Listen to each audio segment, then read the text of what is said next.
Halo pemirsa, selamat siang. Saya Wiki Adrian. Inilah seputar iNews Siang. Pemirsa, massa melempari Bupati Pati Sudewo yang akan meminta maaf secara langsung di hadapan para demonstran di depan kantor Bupati Pati, Jawa Tengah.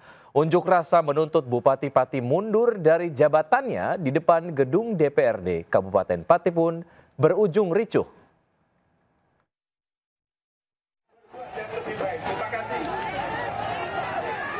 Menggunakan mobil taktis, Bupati Pati Sudewo menyampaikan permintaan maafnya dengan menggunakan pengeras suara di depan halaman kantornya. Bukannya reda, aksi massa malah semakin beringas dan melempari Sudewo dengan air serta berbagai benda lainnya. Sontak polisi dan ajudan langsung melindungi Bupati Pati dengan tameng. Unjuk rasa ribuan warga di depan gedung DPRD Kabupaten Pati pun berujung pada kericuhan.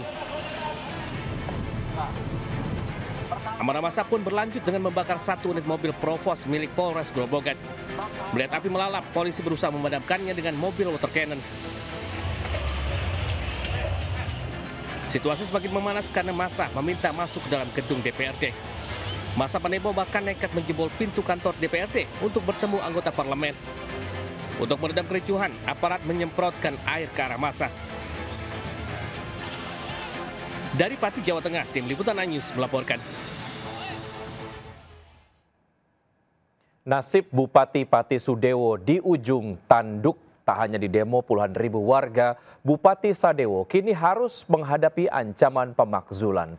DPRD Kabupaten Pati sepakat membentuk pansus dan hak angket pemakzulan Bupati Sudewo.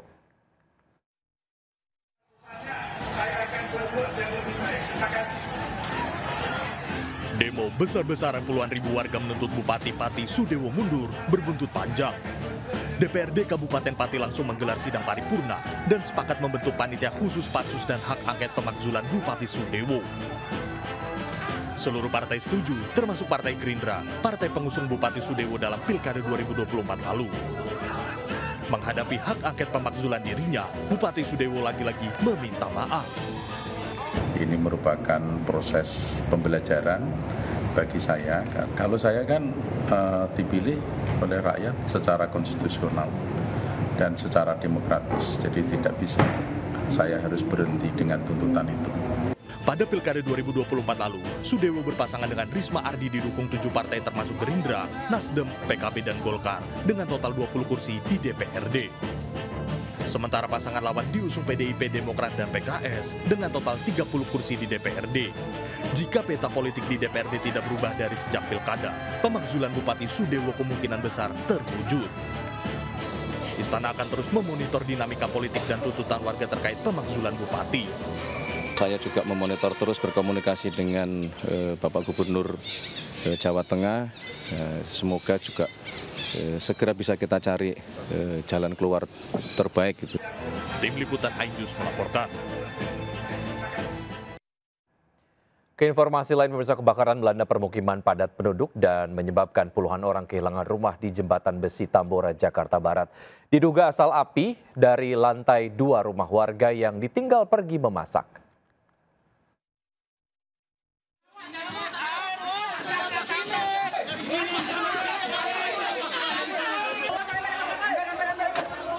Api melalap 10 rumah di kawasan padat penduduk di Jalan Jembatan Besi Tambora, Jakarta Barat. Warga bersama petugas damkar bahu-membahu mengendalikan kobaran api agar tidak merembat ke bangunan lain. Diduga api berasal dari lantai 2 rumah warga yang ditinggal pergi memasak. Akibat kebakaran ini 14 kepala keluarga sebanyak 30 orang lebih kehilangan tempat tinggal. Sementara api bisa dijinakan setelah melalap selama 1 jam lebih dan damkar mengerahkan 18 unit mobil damkar gabungan Jakarta Barat dan Jakarta Pusat. Meski tidak ada korban jiwa atas insiden kebakaran ini, namun kerugian ditaksir mencapai ratusan juta rupiah. Dari Jakarta, Miftahul Gani iNews melaporkan. Sejumlah penyidik Komisi Pemberantasan Korupsi menyita sejumlah barang bukti dari kantor Kementerian Agama di Jakarta. Usai penggeledahan dilakukan sejak siang hari, para penyidik terlihat keluar pada Rabu malam dari kantor Kemenak. Para penyidik membawa 3 koper yang berisikan barang bukti dan dikawal ketat oleh polisi dengan senjata laras panjang. Tidak diketahui apa bentuk barang bukti yang disita oleh penyidik. Usai penggeledahan terkait dengan kasus dugaan korupsi penentuan kuota penyelenggaraan haji 2023-2024 ini, para penyidik meninggalkan kantor Kemenak dengan rangkaian mobil. Mobil 23 ya. Pemirsa, ribuan warga mulai menukar tiket perayaan HUT RI di Istana Negara Jakarta. Proses penukaran tiket akan berakhir hari Jumat besok. Warga yang datang berasal dari seluruh wilayah Indonesia. Penukaran tiket bertempat di Gedung Krida Bakti Kompleks Istana Negara. Ribuan warga yang sudah memenangkan war tiket undangan datang menukar tiket sesuai dengan jadwal yang sudah ditentukan oleh panitia agar tidak terjadi penumpukan. Sebagian besar warga mengaku ikut perayaan Agustusan di istana merupakan pengalaman yang pertama kali. Mereka rela ikut war tiket dan datang ke Jakarta demi merasakan langsung perayaan Agustusan di istana, bukan hanya menonton di televisi.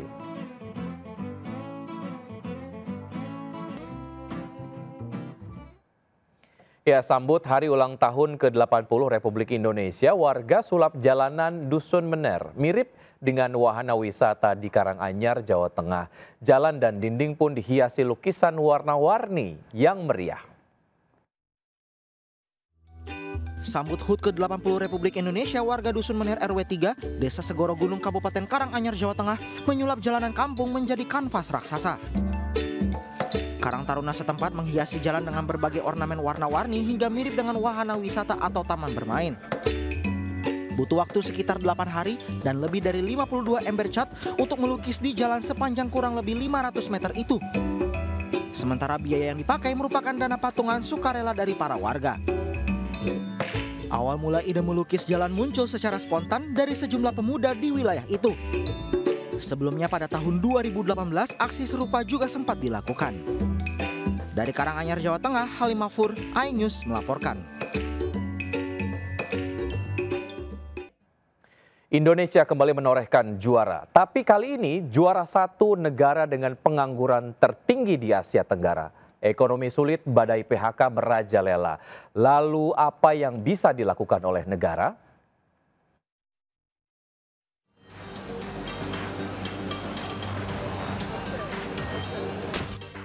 Sudah susah cari kerja malah kena tipu puluhan juta. Itulah nasib yang dialami puluhan warga di Kecamatan Cabang Bungin, Kabupaten Bekasi, Jawa Barat. Penipuan kerja calo. Demi bisa dapat kerja, warga rela bayar 2 juta ke calo yang mengaku bisa menyalurkan kerja ke sebuah perusahaan minuman di Cibitung. Calo ini korban calo. Tapi setelah berbulan-bulan pekerjaan yang dijanjikan tak kunjung didapatkan, puluhan korban telah melapor ke Polrestro Bekasi. Setiap hari tuh seperti itu terus, diundur-undur terus. Nggak taunya sampai beberapa minggu nggak masuk-masuk. Sampai kita curiga, mungkin ini ada kasus penipuan atau apa, tapi kita nggak bicara gitu. Naila hanyalah satu dari jutaan warga yang terus berjuang mencari kerja. Ekonomi makin sulit, badai PHK merajalela. Fakta di kawasan Cilegon, Banten misalnya, data Disnaker setempat menyebut 8 perusahaan manufaktur melakukan PHK besar-besaran sepanjang Januari hingga Juni 2025. Dari Januari sampai sekarang itu 98, itu udah belum termasuk PDSU dan Bungasari ya. Harapan kami pihak perusahaan ketika akan melakukan PHK agar bisa berkomunikasi dengan kita. Dilanda badai PHK menempatkan Indonesia sebagai juara satu negara dengan jumlah pengangguran terbesar di Asia Tenggara. Data Trading Economics pengangguran di Indonesia per Maret 2025 mencapai 4,76% atau setara dengan 7 juta orang. Angka itu lebih tinggi dari Brunei, Filipina, Malaysia, Vietnam, Singapura, dan Thailand. Tim Liputan iNews melaporkan.